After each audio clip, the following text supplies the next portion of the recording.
and welcome back to another episode of the Sri Lankan Understanding, where we try to understand where we were in this country, where we are now, and how this can shape where we are going. And I'd like to explore this conversation through the lens of women's histories in Sri Lanka. And today, I particularly want to talk about women's histories and women's contributions in the North and the East, because I feel like those are women's voices that are not heard as often as the women that we hear of in mainstream media usually. And to discuss this with me, I have Maithri Rajasingham, I'm very grateful for you for being here. Maithri is an attorney at law, and she's also the executive director of Viladu, an organization that works with women and youth in the North and in the East. So I'm just going to go straight off into this conversation because I'm very interested in the work that you do with women-headed households, which is kind of a thing that happened more of post-war, because we've had a lot of women sort of having had to sort of fall into this role of leading the way and managing their lives without a man in the home, which is the traditional sort of structure in a household. And especially in the North, sort of the Northern women, Tamil women. Can you tell me, Maithri, what kind of sort of indigenous knowledge or traditional sort of knowledge and backgrounds have these women had to tap into to be able to do what they do, whether it was before the war, during the war, or after the war? Thank you, Shanaki, for that really deep question. I think drawing from my own history of my mother being displaced from Colombo during the 83 riots, going into Jaffna, and in Jaffna she was part of the Mothers Front movement. And you know, we do have this black and white picture of her and her cousin holding the banner saying Mothers Front, which was a movement the mothers started challenging the peacekeeping force that India had sent in regarding the violence that was happening at that time. And I mean, for us, we see that picture, but you know, later after her death, the conversations around that time, you know, other women who came to meet me, you know, told me. And one of the main conversations they had just before going out is that, you know, which of us is going to stand in front because we may be fired on, and who is, you know, prepared to do that. And in that negotiation is when my mother and her cousin actually went in front. Wow. And my mother was pregnant at that time. She never told me. But I find that that picture and that story talks about how traditionally, like they were all saying, you know, we have children, so we have to be careful with ourselves because we are the carers of our family. But at the same time, because they are the carers, going in front, you know, taking the brunt of, you know, risking their lives to stand and say, not just for me and my family, but for my community, you know. I stand in solidarity, I want to challenge the violence that's happening here. And that's something that, you know, women have done during the war and even after the war. Even today, we see women coming to the forefront to stand for their communities, whether it be food and nutrition, whether it be school, children's education, you know, whether it be land rights. Every issue that the community has, the women stand in front. So that is Sri Lanka's history. And you know, just the caring role, the traditional role is also something which we see during the war. So the height of the war at the end, Adiyalam, which is a think tank based in the North, they had documented stories of women, and one of the poignant stories that really shook me was a testimony of a survivor who was talking about how, you know, women as a group during that intensity of the war used to go towards a waterfront to cook the rice for the rest, whoever they were with. And she was accounting a story where 15 women had died because there was a shell that had fallen, and they had died. But again, these testimonies show us the connection women have had to caring for their communities, in whatever situation they had. You can take, post-war, the COVID pandemic or the economic crisis. Yeah. Again, in the COVID pandemic, women took an extremely heavy care burden, even to the extent of making their own soap baths, because in COVID they said, wash your hands, that's the only way to save yourself. So that is something that, I think the traditional aspect of women coming in contributing to society also in many ways is something that we are seeing. Thank you. And a lot of the time, especially when we talk about the North or the East or, the post-war conversations that we are exposed to over here, sort of in Colombo urban areas, you hear a lot of victimization stories. You rarely hear about this bravery, or even if it was that the women were compelled to be at the forefront, how they have actually contributed in such a big way. One quick question I want to ask you before we go into a break is, like the women-headed households in the North, I mean, now it is a case of them finding a place in the economy, in being able to participate and to be able to sort of make something of their lives. What are the challenges that they have faced in accessing economic opportunities? I think starting with women heads of households, the first thing that through Vuludu's work, what we realized is recognition of women's diverse identities is an issue, a challenge. So women heads of households, initially of course people just think of a widow. I mean, that's the traditional sense, but with the war and its impacts, of course, it's diversified. So Vuludu, we did a research together with the women to say, okay, let us take the opportunity for women to say what their identities are. And in that process, of course, because this is something that they want to speak to the state and other stakeholders, they kept the definitions, based on the traditional concept of, because women are identified here as married and unmarried. So we found out that there were 10 to 11 main categories and 58 subcategories of women.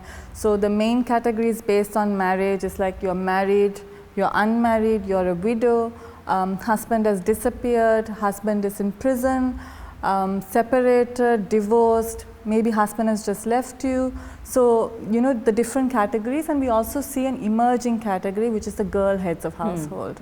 Because post-war traditional house structure is broken, either because of death or separation, or even because of the economic struggles of the present, where whoever who is a guardian or parent is not present at home to care for the children, and therefore the girl heads the household in the caring and the responsibilities of the house. Wow. So without understanding the plurality of women, if we don't deliver service, or if we don't see, okay, what are the opportunities you have, we really fail them. And especially with women heads of household, our research found that 25% of women heads of households haven't even completed, their secondary education, their school. So then with that kind of a background, the opportunities they have had, the opportunities that have been lost because of the war through the years, these are all things that we have to keep in mind as we, build systems and structures. Thank you for that understanding. I do want to talk more about it, but we will do that as we come back from the commercial break.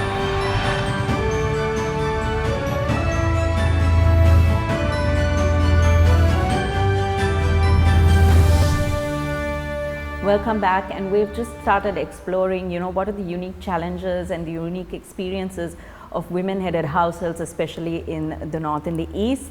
And Maithri, you've already illustrated, similar to the story of, having to make their own soaps and be innovative and be sort of coming up with entrepreneurial ideas to just make it through life. Can you talk me through sort of how visible and active are these women heads of households or girl heads of households, which is unfortunate. Actually, a girl should be enjoying a girlhood. But how active are they in political participation, for instance, like local governance or being a part of sort of community leadership? Do you think that in the North, especially the political systems and the patriarchal systems allow for it? what are their experiences Definitely, there are additional challenges for them. And the historical marginalization, especially of minority women, is something that is documented.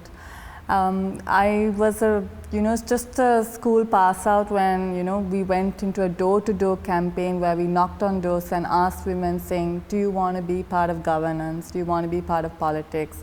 Let's start a movement, women for women. And at that time, 2007, 2008, there were women who hesitated, who said we want to, but the social structures, the political structures of our times don't allow for it.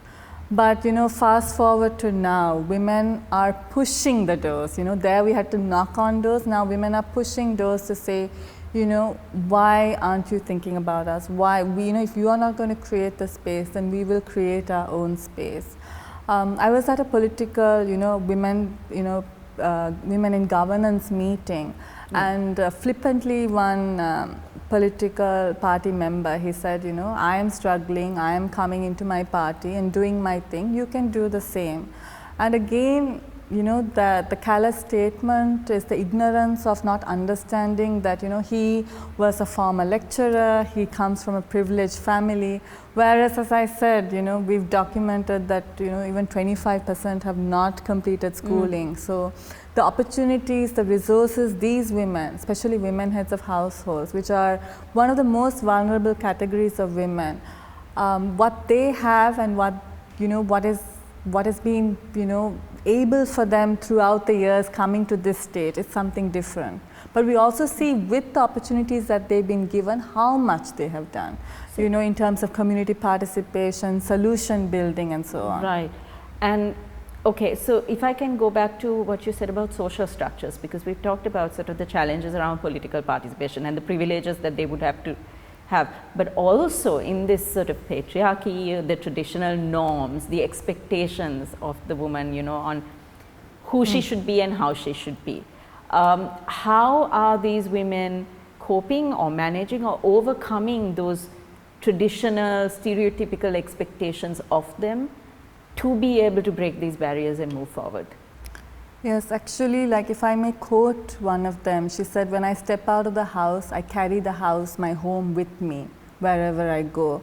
And I cannot reiterate strongly enough how just stepping out of the house for them, there is control within and out, where they're told what they can do and what they can't do.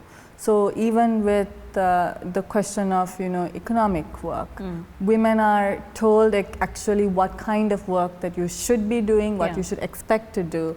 And from a very young age, we are told if you can dream, you only dream this much. And that is something that women are now pushing forward. So even with the political space, women are now asking, okay, can political campaigns, say we will allocate so much funding for our women candidates, because it's a given, women candidates have to campaign more in order to be voted in. Then we look at the economic sector and we see women saying, okay, I'm part of the micro enterprise sector, but what is the finance access you have given me? So the loan schemes or whatever, no product, financial product right now in Sri Lanka is tailored for these women. Yeah. But we know that over 90% of women are in the sector, maybe around 30% or so may be leading the sector. Then it's a significant amount to say, okay, but there are no products. So now women are saying it's a wake-up call. We are demanding our space. Definitely there is so much that we can prosper together. There is opportunities to tap into. And so that transition is something that we're seeing now post-COVID, where women are saying, with the economic crisis, we really need to do something more. Definitely traditional employment or informal labor is a significant part, especially for women heads of household. Again, it's a policy question. Yeah. Why they are so much in informal labor and not still tapping into formal labor. But even within the informal sector, within micro enterprises, what are the opportunities, what is the input that is needed for us to grow is something that has to be explored further. And let's do that when we come back from this next commercial break.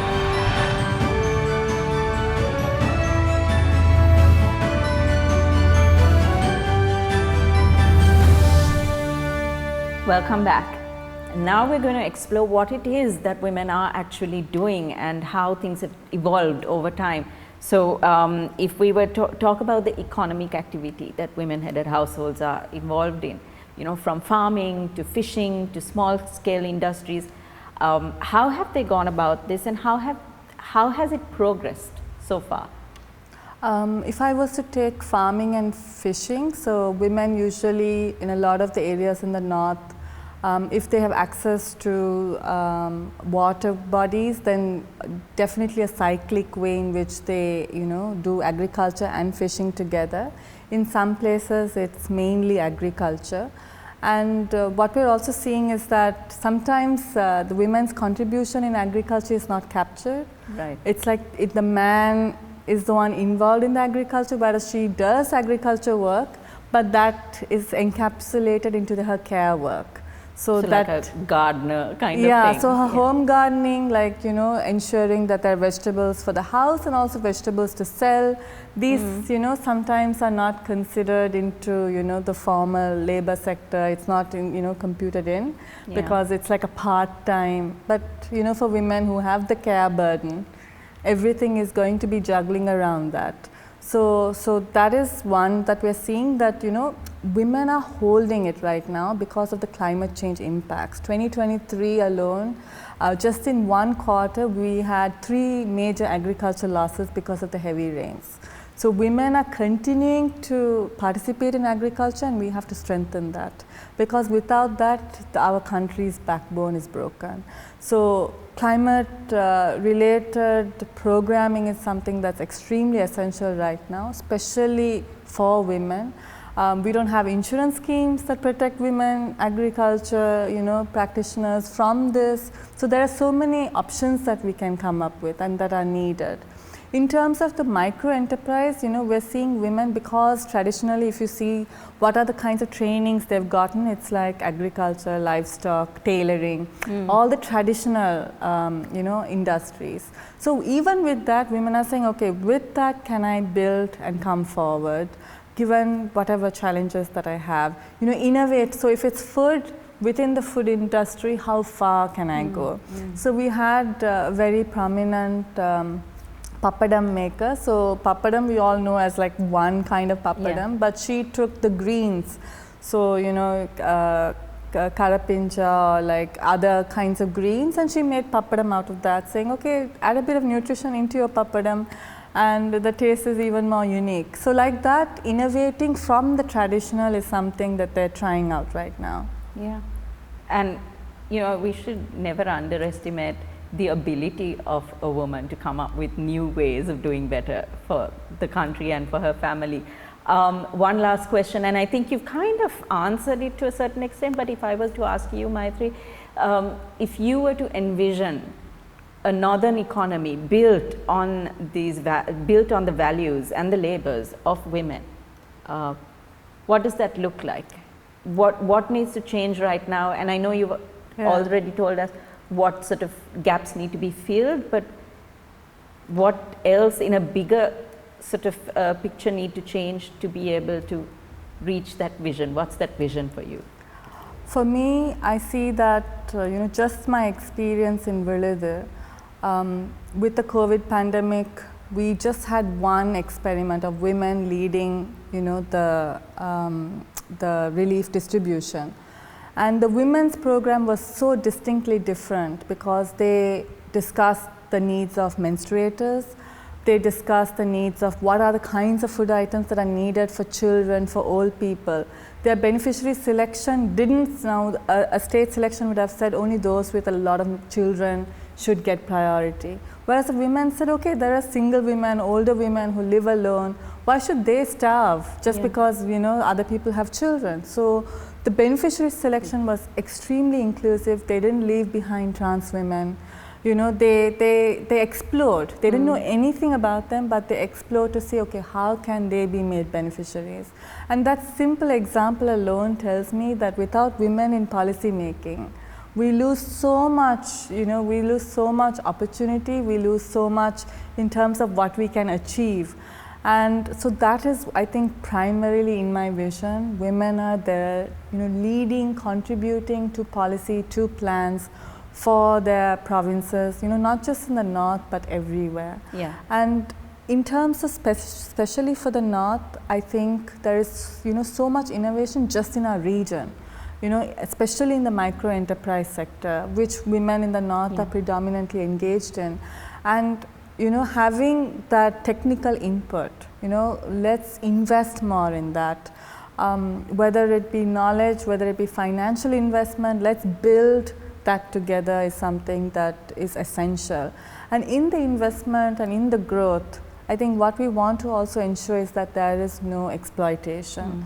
So in the north, we really encountered a lot of stories, testimonies in terms of sexual bribery and harassment, in terms of women being exploited economically, where you have agents, middle agents who come in and take the real lot of the income, and the women lose out. So having protective mechanisms while we build and develop the different sectors in the north, I think, is extremely important. And last but not the least, sexual and gender-based violence is a huge issue, not just for the north but all over, but particularly for the north and east and northwest provinces where we work. We've seen a heightened intensity that women have experienced, and I think without tackling this, without tackling a culture of impunity that contributes to furthering violence against women, we can't progress. Yeah. We're leaving 50% of our economic growth behind. So this is the time for Sri Lanka to prioritize women and look at all these several aspects together. I think it's like a puzzle where all pieces have to fit in together. So within the violence against women, we're also looking at financial access. Yeah. And depriving women of that financial access. So this is a call to maybe like all private institutions, state institutions that go into those kind of programs. If we were to do more, we wouldn't have the microcredit, huge pandemic issue that we are facing today. So there is so much in the vision board that we can do, but I think a thriving civil society and a thriving private sector would really benefit the north. Thank you for that. And I completely agree. I know I sound biased, but the future is female for this country, and there is so much that we have done and we can do, but it takes collaboration, it takes investment, as you said, it takes education, it takes support, and not just by one group. It must take all of us to come together. And that is what the Sri Lankan understanding is about, to understand what are the experiences and the histories of our sisters everywhere, and how can we come together to create a better country for us all. Thank you for joining us on this episode, and we will see you next time.